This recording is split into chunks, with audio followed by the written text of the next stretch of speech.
Make a delicious rack of ribs at home without a smoker or a lot of barbecue experience in today's Chef's Quick Tip.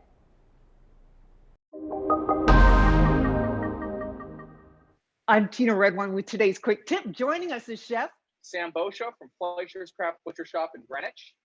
Today we're doing a rack of pork spare ribs. It's not necessary to have a smoker or to have a lot of barbecue experience to make a delicious rack of ribs at home. All you need is a nice grill or even your oven and a little bit of patience, and you can have a really fantastic product. You're going to want to check the back of the rib section to see if your butcher removed the membrane. The butcher should, as a rule, remove the membrane off the back of the ribs, but just in case that didn't happen, I can show you how to take it off. If you look on the back of your rib section where the bones are facing up and you see a thin layer of white fascia, all you have to do is use anything like a butter knife or even just your fingers to hook underneath it and pull it off. It should come off real easy.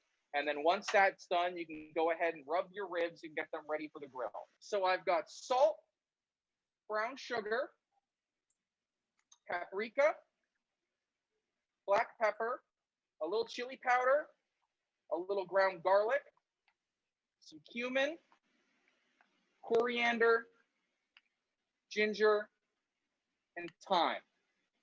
Pretty small quantities of each. You go ahead and mix it up by hand or with a whisk. You want to make sure to break up those clumps of brown sugar and make sure they get well incorporated. You can be pretty generous. You don't have to worry about over seasoning. Whatever sticks is the right amount. And then you're going to want to wrap it with at least 2 layers of aluminum foil. The idea is that you're going to trap as much moisture as you can in the foil to make sure that your ribs stay nice and juicy and don't dry out while they're on the grill.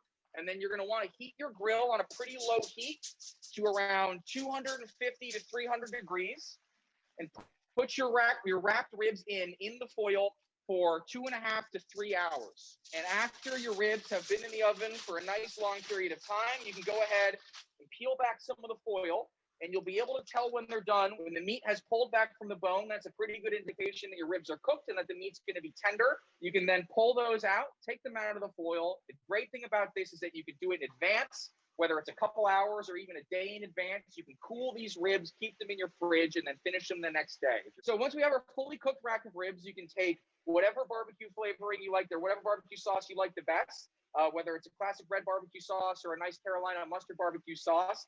You can paint your ribs with a nice layer of it, just a thin layer all over both sides of the rib, and you can save the extra sauce for dipping and smothering your ribs when you're done. Delicious. And this tip is online. Just search for News 12 Connecticut Quick Tips Ribs with Chef Sam. Tina Redwine, News 12.